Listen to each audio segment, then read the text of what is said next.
زیادتر از بجمنین انو کار ما همیشه بدم بده پرورده بینه ایدئولوژی اسکری.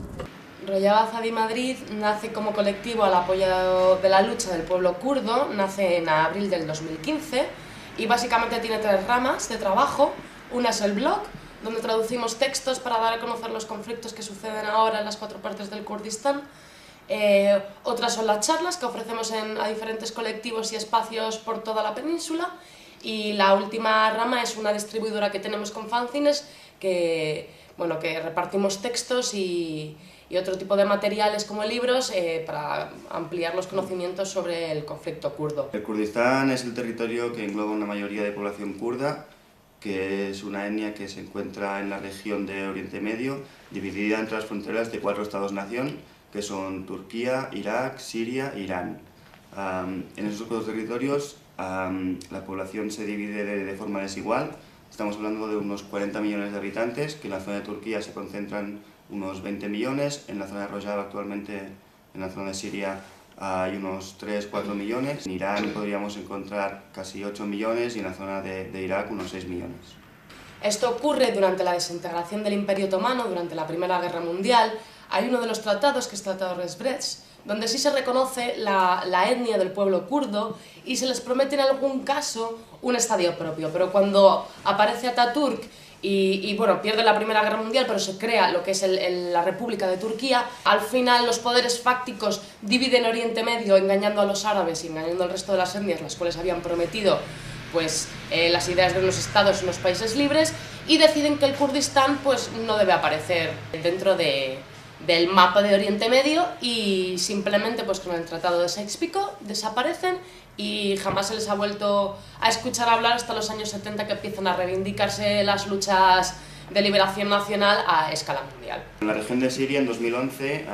al calor de las primaveras árabes, empieza una revolución donde el pueblo se levanta contra el tirano de Siria, que es Bashar al-Assad. Ante ese levantamiento, la zona kurda permanece neutral, se queda al margen del conflicto y empieza a trabajar en construir su autonomía al margen de la estructura del Estado de Siria. Empiezan a trabajar con un proyecto que llaman confederalismo democrático, que es una ideología inspirada en el municipalismo libertario elaborado por Murray Bookchin. Desde entonces empiezan un proceso de transformación social en el cual se ve también con bastantes dificultades por el conflicto bélico directamente con Daesh, conocido como Estado Islámico, ya que se expande por la región y es la población kurda y sobre todo las unidades de las YPG y PJ las únicas que realmente combaten sobre el terreno a los ejércitos del Estado Islámico.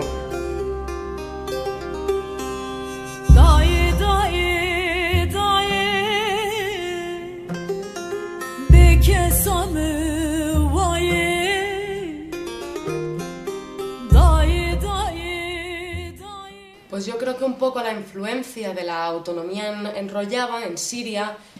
los kurdos de Bakur comienzan un proyecto político que comienza alrededor del 2005, pero que avanza a pasos agigantados por la influencia de la autonomía siria, y actualmente al presidente de la República, el señor Erdogan, le resulta agresivo para su proyecto presidencialista de una Turquía unida en composición importante dentro de lo que es Oriente Medio, y básicamente lo que hace el AKP, o el partido gobernante actualmente, es atacar a estas poblaciones kurdas que lo que buscan no es ya una creación de un Estado independiente, sino más autonomía política y social para poder gestionar su propio territorio. Entonces lo que ocurre son básicamente poblaciones que se dedican a declarar la autonomía en barrios y pueblos, y el gobierno turco envía al ejército o a las fuerzas especiales, proclama toques de queda donde se corta el agua, se corta la luz, la gente no puede salir a la calle, no puede comer, no puede ir a la escuela, por supuesto los niños no pueden ir a los médicos, y hay auténticas masacres donde prácticamente mueren personas todos los días, ¿no? Entonces unos enfrentamientos bastante duros entre la población civil y las fuerzas especiales de la policía / ejército turco. El confederalismo democrático es un paradigma político que lo que busca básicamente es que la población kurda que vive en estas 4 regiones, en esos 4 territorios, pueda vivir en paz y al margen de la autoridad de los estados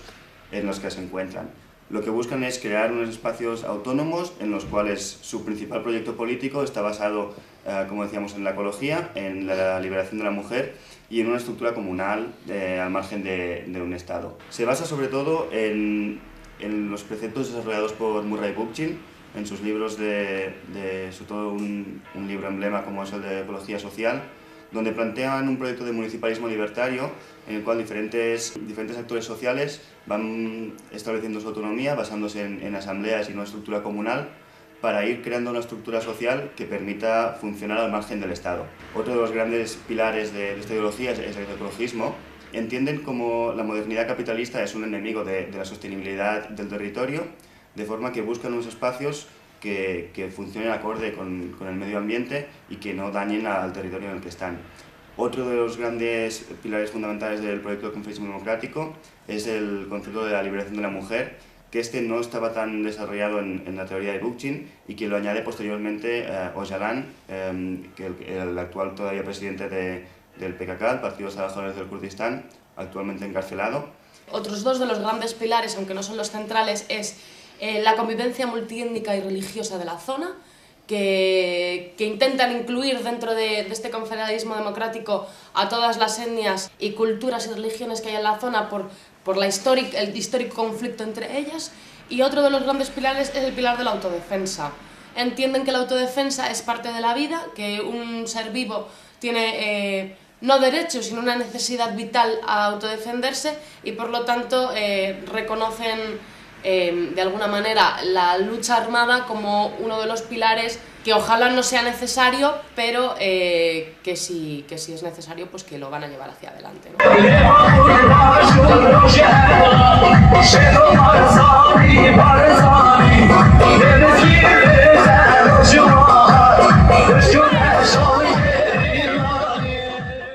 Sí, en todo momento ellos comentan que su proyecto es un proyecto de paz y lo que buscan es poder convivir en armonía en la región, pero que han entendido que tienen que estar preparados para la guerra porque los estados en los que se encuentran son muy represores y se han visto muchas veces masacrados. Principalmente porque con la desintegración del Estado sirio, entre lo que primero fue la revolución siria y ha acabado finalmente en una guerra civil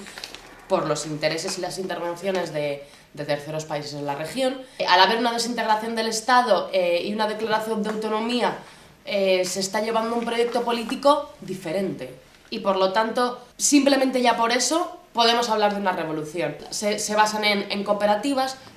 productoras y distribuidoras donde no existen salarios y los precios se ponen a nivel más bajo para que las personas puedan adquirirlas. Hablamos de comunas donde las personas empiezan a convivir de una manera diferente. Hablamos de asambleas barriales, donde las personas se autoorganizan para cubrir las necesidades, ¿no? En el caso de Rojava, las necesidades básicas por barrios y por las poblaciones locales. Hablamos de consejos, de la manera de impartir justicia, de alguna manera se cambia, ya no es punitiva, sino que se tratan de consejos de reconciliación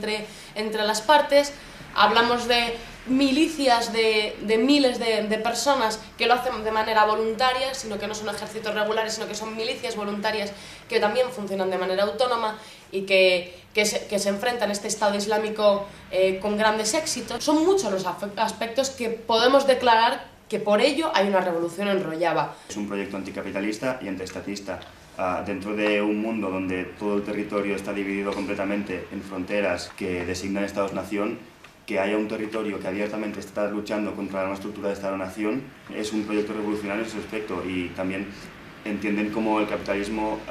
están luchando a toda costa para evitar que una economía capitalista entre en la zona, de forma que esos dos puntos ya marcan un cambio de ritmo de lo que es la región del Oriente Medio y del mundo entero. Las mujeres están jugando varios papeles importantes, a nivel político, social y militar. Básicamente las organizaciones kurdas tienen unos preceptos, que es el precepto del mínimo del 40%, que tiene que haber un mínimo de mujeres de un 40% en todas las organizaciones, y luego existe el sistema de las copresidencias, o sea, donde hay un coalcalde, hay una coalcaldesa. Esto ya es un gran paso a nivel político, como base fundamental de participación de la mujer, pero luego es que además los grupos autónomos de mujeres son los que desde luego funcionan mejores en las regiones, las que son capaces de asumir más trabajo tanto a nivel económico como a nivel de ayuda de sostenibilidad a las mujeres que han perdido hijos o han perdido maridos o han perdido sus propiedades y tienen que empezar desde cero, proyectos educativos que también llevan ellas. Y bueno, y luego esta parte fundamental que todas conocemos, que son las IPJ, las Unidades de Defensa de las Mujeres, que son unas unidades creadas única y exclusivamente para mujeres, autoorganizadas por mujeres, que tienen el mismo peso que las IPG, que son las Unidades de Defensa del Pueblo, que son mixtas, la defensa de la mujer en la situación de guerra del conflicto sirio. Estamos hablando de que son alrededor del 40% de los efectivos totales de las fuerzas militares en Siria, en la zona de Rojava, perdón, y es un cambio de paradigma de lo que supone un modelo tradicional de la mujer kurda o de la mujer árabe de la región, ¿no?, que se mantiene en casa, tiene hijos y se dedica a su familia, a ser las protagonistas de una lucha contra pues, el mayor grupo fascista que existe hoy en día, que es el Estado Islámico. Las IPG son las principales unidades militares de defensa del proyecto de Rojava y es una estructura formada, como decía mi compañera, por voluntarios y voluntarias que están luchando para defender su territorio. Es muy importante el concepto de autodefensa, ya que las IPG en ningún momento buscan ser unidades de conquista o de expansión, sino simplemente son unidades de defensa del territorio. Es decir, hasta ahora, luchando contra el Estado Islámico, lo que han hecho es recuperar el territorio de mayoría de población kurda. Esa voluntad en ningún momento excedía el conquistar Siria. Recientemente también se ha creado una coalición que son las Fuerzas Democráticas Sirias, en las cuales las IPG son una de las principales unidades, pero hay unas alianzas militares con unidades militares de otras etnias. Así encontramos el Consejo Militar Siríaco, encontramos también diversas tribus árabes de la zona que se han armado para defenderse del avance del Estado Islámico, y otras etnias locales que han creado estos grupos armados para defenderse. En esta coalición, que son las Fuerzas Democráticas Sirias, es cierto que las IPG son una de las principales unidades, pero distintas unidades avanzan conjuntamente, así que en territorio árabe las IPG no tienen ninguna voluntad de avanzar porque entienden que ellas son unidades kurdas y que por tanto sobre todo su objetivo es defender a la población kurda. Ante el Estado Islámico han sido la primera fuerza que fue capaz de detenerlos ante el asedio de Kobane, y desde entonces la reconquista del territorio ha sido muy importante. Los avances de las IPG, ya que han sido las únicas brigadas de infantería que han sido capaces de hacer retroceder el Estado Islámico.